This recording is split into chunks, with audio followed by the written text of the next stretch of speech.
Alright, this is going to be the install for the 4-pot front for the 350Z G35 chassis. 4-pot fronts. This is an OE. You will want to get your caliper, your rotor off, move your factory lines.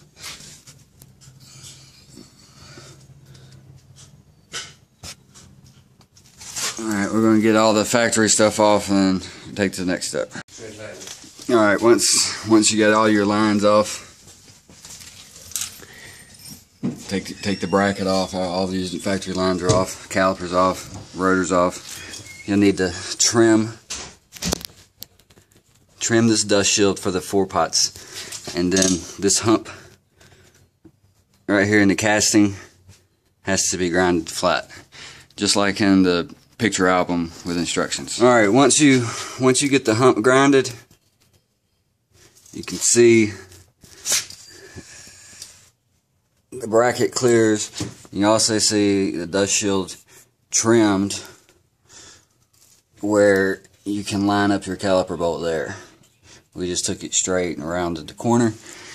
And so next step, you'll put your bracket on, and then before putting your rotor on, you just want to bolt up the caliper to see if the caliper lobe needs any more relief right down here by the through hole. And then if it needs a little more relief to line up with that hole, we'll take a little bit more out until it lines up. Then we'll put the rotor on, torque the caliper down. Stuff you're going to need for this install. You're going to need new hardware. Obviously, you're going to get your Brembo 4-pot Front SRT8 caliper. You're going to need the 350Z Sport rotor, 14-inch, 355 by 32 millimeter metric spec. You'll need to get Stop Tech line 950 63004. It will bolt directly to your hard line and directly to the banjo on there. New hardware specs as far as the torques and links are in the write-ups, and but you don't want to torque these.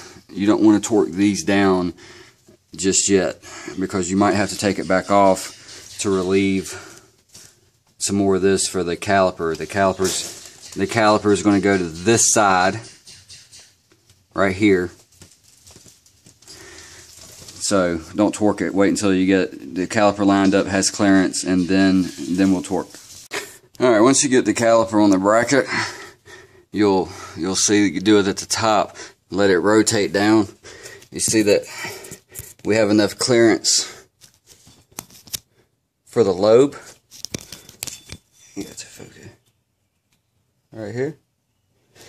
Alright, but then what you got to look at is the bolt head. Remember, there's two spots to this that need to be relieved just a little bit. The other spot, you can see where, remember in the picture write-up where the notes are, you have to relieve that just a little bit to at least let the head turn. If you take a little more out, you can get a socket on it, so you don't have to do it with a wrench.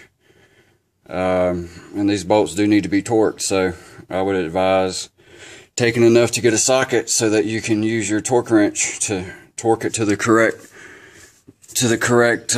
torque spec. This 8.8 stamping, these are temporary bolts just for mock-up purposes, so make sure you got your 10.9. Again, write-ups have bolt hardware measurements and torque values.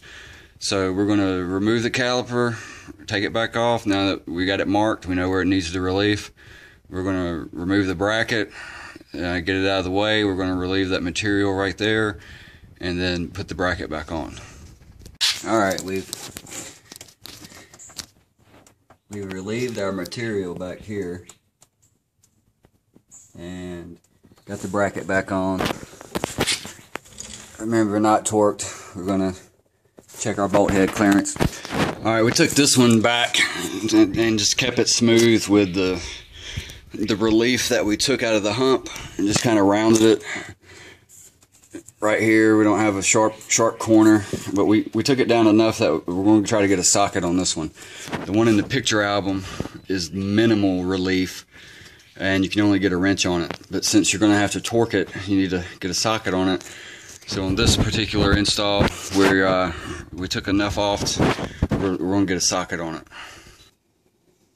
Alright, now we got the caliper bolted on. Remember, if you get the two-piece, your hat's going to rub on this bar.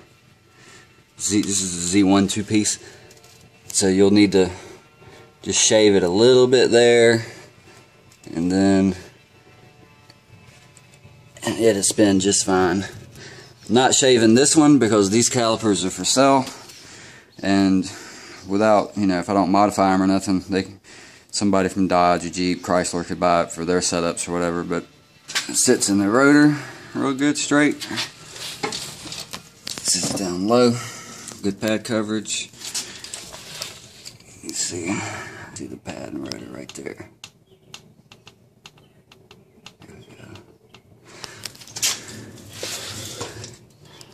All the way right there.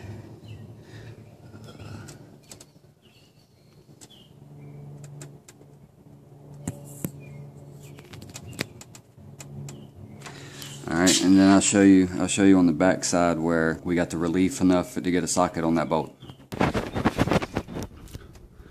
Alright, where you have to do the relief is on the ear of the hub, the lobe.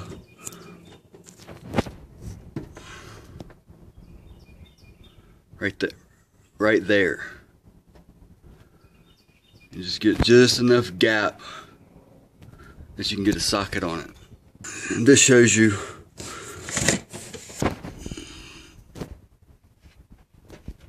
just barely enough to where it clears.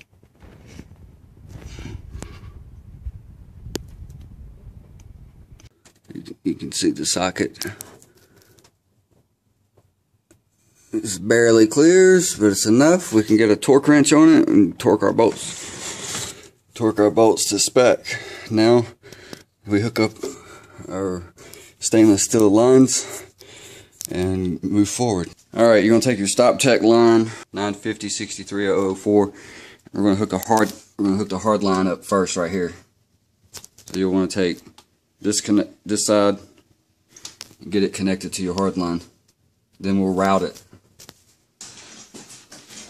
Alright, once your hard line's hooked up here, put your clip back in and run your line around. Get it hooked to your banjo. Torque spec for this also in the write-up. Right here. Get that on. Plenty of line, depending on your coilover setup. This particular vehicle, you know, has aftermarket coilovers, so you have to just, like, it comes with these tabs that you can loosen up.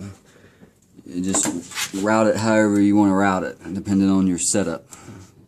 You got plenty of line for plenty of slack. And once you do that, zip tie it up, mount that tab wherever you can, and then do the other side. You're done.